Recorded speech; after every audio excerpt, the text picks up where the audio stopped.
back that a for cup the of coffee? 8th straight time. I can't speak to what the beverage is, but he's going to be hydrated for this media session.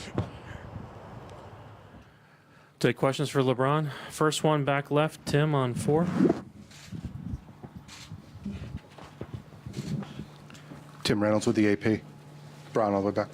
Tim Reynolds with the AP. Bron, what's the last couple of days for you been like, just as you go through the process of resetting the body and the mind, and kind of along those lines? I know that, the numbers you put up so far in these playoffs, everyone's just sort of been gaga over them, but do you think there's still another level that you can get to in this series? I think that's to be seen. But for the last, couple of days, obviously we was able to finish our series off on Sunday in Boston.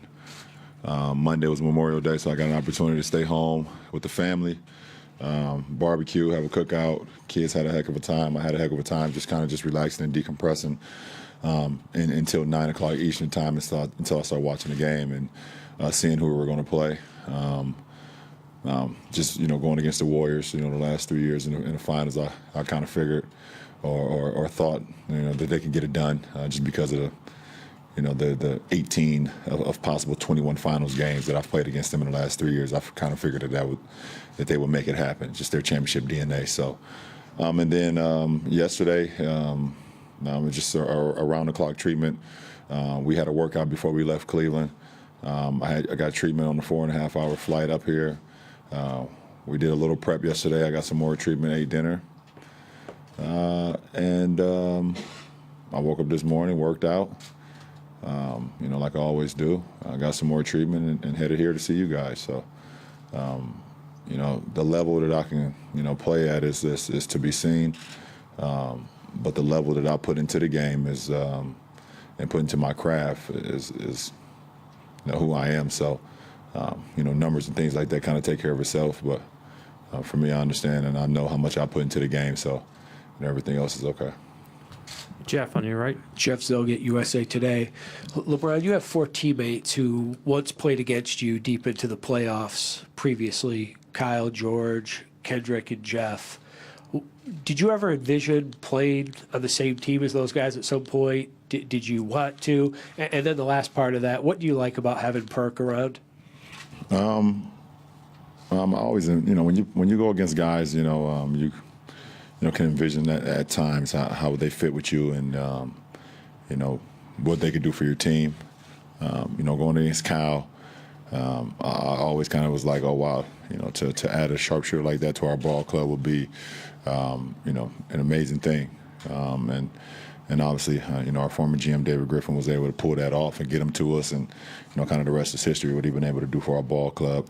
I've always loved George Hill, his length, and his ability to, put pressure on the defense, but also on the defensive side with his length. I've always kind of seen that, obviously, with the battles that, we had with Indiana and going deep into the playoffs. Me and Perk, we've been playing against each other and with each other since high school. We played on a few, AAU circuits together when we played actually for the Oakland Soldiers out here. We played on the same team. And Jeff Green, I never envisioned, me, being a teammate of his. But I've always kind of had an aspiration for Jeff, especially, when he, went through the heart surgery and to see, the game be taken away from someone so young at that point in time. I was like, wow, this, a reset for me personally, too, to kind of just never take the game for granted, even though I never do. But it gives you an opportunity to kind of just, thank the situation that you're in. So it was always great, to compete against Jeff, especially after he was able to get back on the floor and just, not actually knowing exactly what he went through, because none of us can actually know unless we've been through that. But you can be inspired by it. So it's been great to have all 4 of them. To answer your last question, Perk's his leadership, his championship, not only pride, but his championship manner every day. He just brings a championship guy around every single day. And obviously, if you guys are out here, you guys hear from the Warriors all the time about what it means to be a championship person and to breathe and to talk and to speak that every single day. So for a lot of our guys that's kind of, went on to other teams or not a part of our team this year, It's great to have another championship guy in our locker room that can kind of, give some of the guys that's never been a part of it, some words of encouragement or some words of advice or what it takes to breathe a championship, mindset every single day. So he's been, he's been instrumental to us since we got him back at the start of the postseason. Al on the left over here. Hi, LeBron. El Sarasovic, San Francisco Chronicle. Is it good for the NBA to have the same two teams in the finals 4 years in a row? Got to ask Adam Silver. I mean, your thoughts? What? Well, there's been some blowback. There's a talk on social media that people are sick of the same matchup. I mean, do you feel like it would be better if there was more parity in the league?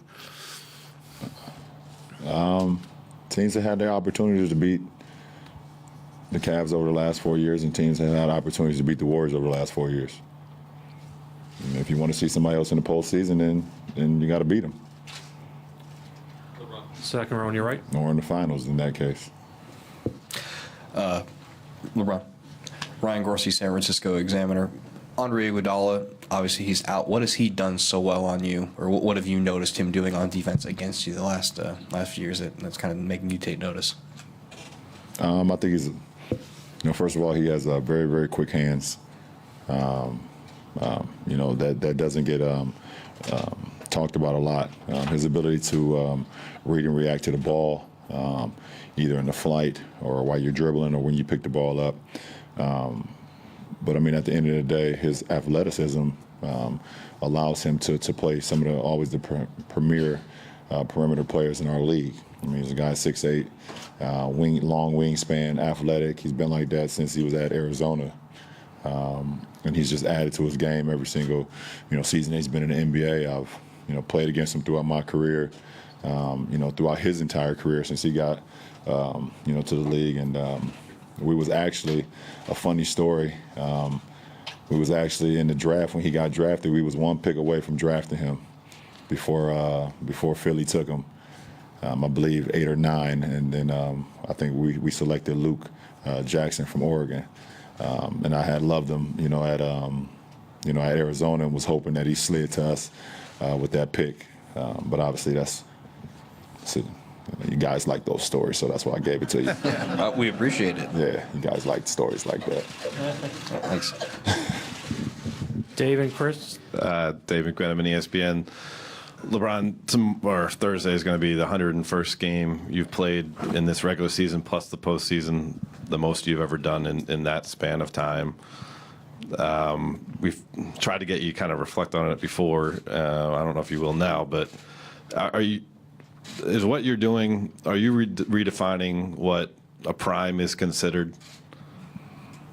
Because, I mean, in basketball circles for years was, you hit 7 or 8 seasons in, 27 years old. That was kind of the traditional prime. But now you're 15 years in and age 33 and about to play more basketball than he's ever played in. I think they've always kind of talked like the NBA prime is like, 27 to like 31, 32.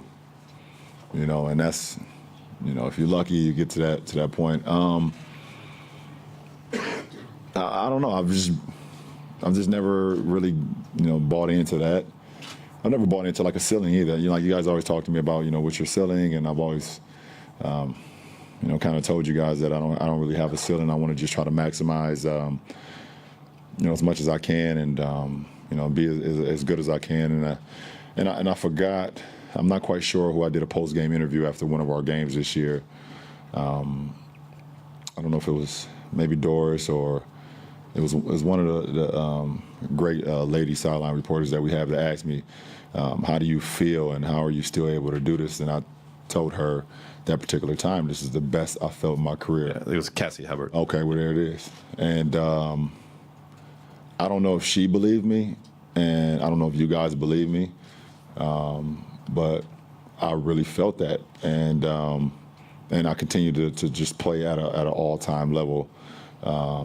Standard, for the rest of the season, and hopefully I can continue it, and in this finals, and also, I've been blessed to be available. That's what I take pride in more than anything, is being available to my teammates every single day, and I think I've missed 1 or 2 practices a day because it's just, when you live in Northeast Ohio and you have 4 seasons, you will get sick. But I've been available for my teammates and been a leader to my teammates all year, and I've put in the work. And it's allowed me to be able to tomorrow suit up for the 101 consecutive time. And, and if I'm fortunate, I can suit up for, 108. We'll see what happens. And just quick follow-up, does that best feeling still apply, with Larry Nance falling into your leg and playing 94 minutes to close out Game 6 and 7?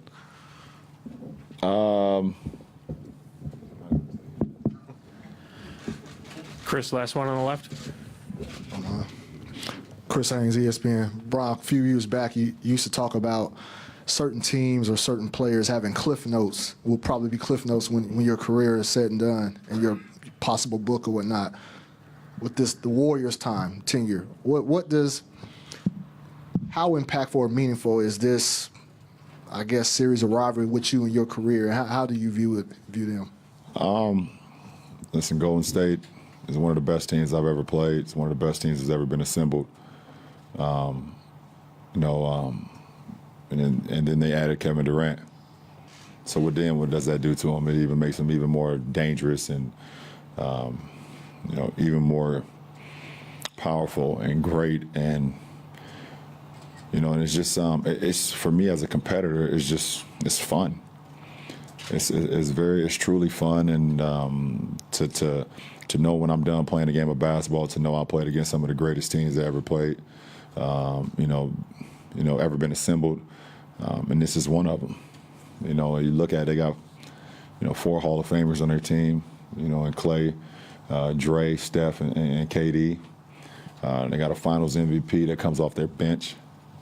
They got a number 1, draft pick, or I think Sean Livingston 1 or 2 or something when he came out and fought back, and and he comes off their bench. They got an all-star power forward and David West who comes off their bench. It's just like whoever they kind of suit up or whoever they decide to be a part of, what they got going on over here is just a really, really high IQ basketball player and know how to play the game of basketball. So, at what chapter will the LeBron versus Warriors fit into my book? I have no idea. That's for myself and whatever writer I decide to pick.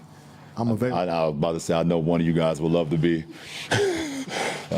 Probably make a lot of money. But I mean, I don't know. Listen, I could sit here and say today that Golden State is they're a great team. They're a great team, and it's not even. I didn't even mention their head coach. I mean, their head coach is the one who kind of puts it all together, makes it all flow. To be able to, be able to put, egos in the right, position and spot on the floor where everybody feels, good about the outcome and things of that nature. That's when it comes to team sports, that's something that you hope that you could be a part of, where you got great guys that not only have great talent, but also practice the way exactly how you're supposed to practice it, then go on a game and play it that way. And I've been fortunate enough to be a part of, a few of those teams in my career, either from, NBA teams or Olympic teams, obviously. I don't know, Chris, I don't know where they will fall in my book, but they will have a nice chapter. Thank you, LeBron. All right.